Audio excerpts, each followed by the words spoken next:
Hey everyone, welcome back in Inspire and Pyres classes. आज हम लोग फिर से केमिस्ट्री का जो थ्योरेटिकल पार्ट है उसे कंप्लीट करेंगे। पिछले दिनों यानी कि कल हम लोग केमिस्ट्री ही किए थे, इससे पहले फिजिक्स कंप्लीट हो चुका है। तो आज केमिस्ट्री का दूसरा पार्ट है। तो चलिए देखते हैं कि क्या है पहला क्वेश्चन। क्षारीय घोल का पीएच मान 7 से अधिक होता है। तो क्षारीय घोल क्योंकि पीएच मान जब 7 से अधिक होता है तो वो क्षारीय गुण होता है उसका। पेंसिल का शीशा बनने में ग्रेफाइट का प्रयोग होता है। पेंसिल का जो नोक यानी कि शीशा होता है उसमें कौन सा ग्रेफाइट का यूज़ होता है। बेंजीन की संरचना जो है वो वलयाकार होती है। एल्कीन का सामान्य सूत्र क्या होता है? तो CnH2n एल्कीन का सामान्य सूत्र है। वहीं पे अगर एल्काइन का होता है तो एल्काइन में -2 हो जाता है। तो एल्काइन का सामान्य सूत्र क्या है? CnH2n-2, इसमें -2 हो जाता है। रॉकेट में प्रयुक्त होने वाला ईंधन जो है वो प्रणोदक कहलाता है। रॉकेट में जो ईंधन का यूज किया जाता है उसे प्रणोदक कहा जाता है। बिजली में लगी आग को बुझाने के लिए कार्बन टेट्राक्लोराइड का प्रयोग किया जाता है। बिजली से जो आग लगती है उसको बुझाने के लिए कार्बन टेट्राक्लोराइड का प्रयोग होता है। विद्युत बल्ब क्राउन कांच का बना होता है। विद्युत बल्ब जो है वो क्राउन कांच का बना होता है। शेविंग क्रीम जो है वो रेजिन एवं ग्लिसरॉल के कारण अधिक देर तक नहीं सूखता है। कोयले का सामान्य प्रकार जो है वो बिटुमिनस होता है। नायलॉन जो है एक पॉलीएमाइड है। नायलॉन पॉलीएमाइड का एक प्रकार है। हैलोजन में सबसे बड़ा परमाणु जो है वो आयोडीन का होता है। अम्लों का स्वाद कैसा होता है? तो अम्लों का स्वाद खट्टा होता है। अम्ल का पीएच मान क्या होता है? जो 7 से कम जो होता है पीएच मान वो अम्ल हो जाता है और उसका स्वाद खट्टा होता है। और 7 से ऊपर जो होता है पीएच मान वो क्षार होता है। लोहे में जंग लगने पर उसका भार जो है वो बढ़ जाता है। दूध से क्रीम अलग करने पर उसका घनत्व जो है वो बढ़ जाता है। जब दूध से क्रीम अलग कर दिया जाता है तो दूध का घनत्व बढ़ जाता है। दूध जो है वो पायस कोलाइडी तत्व होता है। प्रयोगशाला में बनाया गया पहला कार्बनिक पदार्थ यूरिया है। हड्डियों में 8% फास्फोरस होता है। अश्रु गैस का रासायनिक नाम जो है वो क्लोरोएसिटोफिनोन होता है। अश्रु गैस का ये रासायनिक नाम है क्लोरोएसिटोफिनोन। जब चींटियाँ चलती हैं तो फॉर्मिक अम्ल अंतःक्षेपित होता है। तो चींटियों में कौन सा अम्ल पाया जाता है? तो फॉर्मिक अम्ल पाया जाता है। हड्डियों में फास्फोरस कैल्शियम फॉस्फेट के रूप में पाया जाता है। हड्डी में जो फास्फोरस और कैल्शियम होता है वो फॉस्फेट के रूप में पाया जाता है। परमाणु के सिद्धांत का प्रतिपादन किसने दिया था? तो ये जॉन डाल्टन के द्वारा 1801 ईस्वी में दिया गया था। उत्कृष्ट गैस की संयोजकता जो है वो 0 होती है।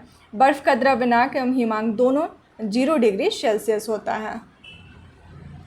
रात के वक्त पेड़ जो है वो कार्बन डाइऑक्साइड छोड़ता है, इसलिए कहा जाता है कि रात के वक्त पेड़ के नीचे नहीं सोना चाहिए क्योंकि पेड़ कार्बन डाइऑक्साइड छोड़ता है। गोबर गैस संयंत्र का निर्माण जो है CV देसाई ने किया था। और आदर्श गैस का समीकरण क्या होता है? तो PV=nRT, ये आदर्श गैस का समीकरण है। अम्ल वर्षा जो है वो मुख्यतः SO2 गैस के कारण होती है। SO2 गैस के कारण अम्ल वर्षा होती है। एक पदार्थ का सीधे ठोस से वाष्प अवस्था में परिवर्तित होना ऊर्ध्वापातन कहलाता है। जैसे कपूर को जलाने पर वो सीधे वाष्प में बदल जाता है तो वो क्या होता है? वो ऊर्ध्वापातन होता है, जो सीधे ठोस से वाष्प में बदल जाता है। हरित गैस प्रभाव में पृथ्वी का औसत तापमान बढ़ जाता है। जब ग्लोबल वार्मिंग इफेक्ट होता है यानी कि ग्रीन हाउस इफेक्ट से औसत तापमान पृथ्वी का बढ़ जाता है। साधारण कार्बन स्टील में मुख्यतः लोहा तथा क्रोमियम होता है। कार्बन स्टील किसका मिश्रण होता है? तो लोहा और क्रोमियम का होता है। प्लास्टर ऑफ पेरिस का प्रयोग टूटे हुए अंग पर प्लास्टर चढ़ाने में किया जाता है। एक प्राकृतिक वनस्पतिक रेशा है। तो क्या है ये प्राकृतिक वनस्पतिक रेशा? तो सूत। लेवोजियर को रसायन विज्ञान का जनक कहा जाता है। रसायन विज्ञान के जनक कौन है? तो ये लेवोजियर हैं। द्रव के रूप में पाया जाने वाला एकमात्र धातु कौन सा है? तो पारा है, जो कि द्रव के रूप में पाया जाता है। कार्बन 12 के एक परमाणु के द्रव्यमान के 12वें भाग को परमाणु द्रव्यमान इकाई कहा जाता है। द्रव्यमान संख्या का मान जो है वो परमाणु के नाभिक में उपस्थित प्रोटॉन और न्यूट्रॉन की संख्या के योग होता है। द्रव्यमान संख्या किसको कहते हैं? जो नाभिक में प्रोटॉन और न्यूट्रॉन उपस्थित होता है उस संख्या को जब जोड़ दिया जाता है तो उसको द्रव्यमान संख्या कहते हैं। ब्रोमीन द्रव के रूप में पाया जाने वाला एकमात्र अधातु है। ध्यान रखना है कि यहाँ जो पारा है ये धातु है, एकमात्र धातु है जो कि द्रव के रूप में पाया जाता है, लेकिन ये जो ब्रोमीन है ये एक अधातु है। ये एकमात्र ऐसा अधातु है जो ब्रोमीन जो कि द्रव के रूप में पाया जाता है। तो ये दोनों डिफरेंस बहुत ज़रूरी है। हीरा का अपवर्तनांक जो है वो 2.42 तथा क्रांतिक कोण 24.4 डिग्री होता है। हीरा की रचना जो है वो चतुष्फलकीय होती है। ग्रेफाइट की रचना षष्ठफलकीय होती है। तो दोनों का रचना याद रखना है कि हीरा का चतुष्फलकीय और ग्रेफाइट का षष्ठफलकीय। नायलॉन जो है वो न्यूयॉर्क एवं लंदन के वैज्ञानिकों द्वारा बनाया गया पहला संश्लेषित रेशा था। एलपीजी में गंध के लिए सल्फर की यौगिक मिथाइल मार्कप्टेन मिलाया जाता है। एलपीजी में जो गंध आता है वो कैसे आता है, तो सल्फर के यौगिक के साथ उसमें मिथाइल मार्कप्टेन को मिलाया जाता है उस गंध के लिए। कपूर को ऊर्ध्वापातन विधि द्वारा शुद्ध किया जाता है, मतलब कि कपूर में ऊर्ध्वापातन विधि द्वारा वो डायरेक्ट ठोस से वाष्प में बदल जाता है। गैसों के विषयन के नियम का प्रतिपादन ग्राह्य ने दिया था। E=mc² समीकरण आइंस्टीन ने दिया था। एयर कंडीशनरों में सामान्यतः प्रयुक्त होने वाली प्रशीतक जो है वो फ्रेऑन है। एयर कंडीशनर में फ्रेऑन प्रशीतक के रूप में यूज होता है। अल्कोहलीय पेय में इथाइल अल्कोहल होता है। थर्मोकोल को कृत्रिम रबर कहा जाता है। कृत्रिम रबर किसको कहा जाता है, तो थर्मोकोल को कहा जाता है। मूत्र का पीला रंग जो है वो यूरोक्रोम की उपस्थिति के कारण होता है। मूत्र में यूरोक्रोम उपस्थित होता है जिसके कारण पीला होता है। प्रकृति में सबसे अधिक मात्रा में पाया जाने वाला कार्बनिक यौगिक जो है वो सेल्यूलोज है। सेल्यूलोज एक ऐसा कार्बनिक यौगिक है जो कि प्रकृति में सबसे अधिक पाया जाता है। तंबाकू में विषैला पदार्थ निकोटीन होता है। यूरिया में नाइट्रोजन की जो मात्रा होती है वो 46% होती है। गोबर गैस में मुख्यतः मीथेन होती है।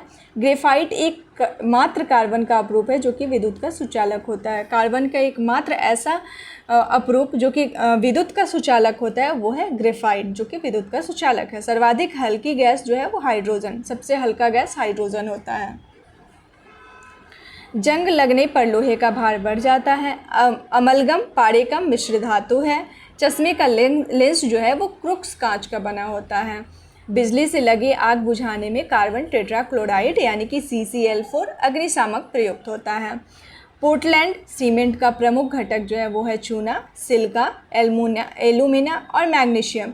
ये पोर्टलैंड सीमेंट का संघटक होता है। कौन कौन सा होता है, तो चूना होता है, सिलिका होता है, एल्यूमिना होता है तथा मैग्नीशियम होता है।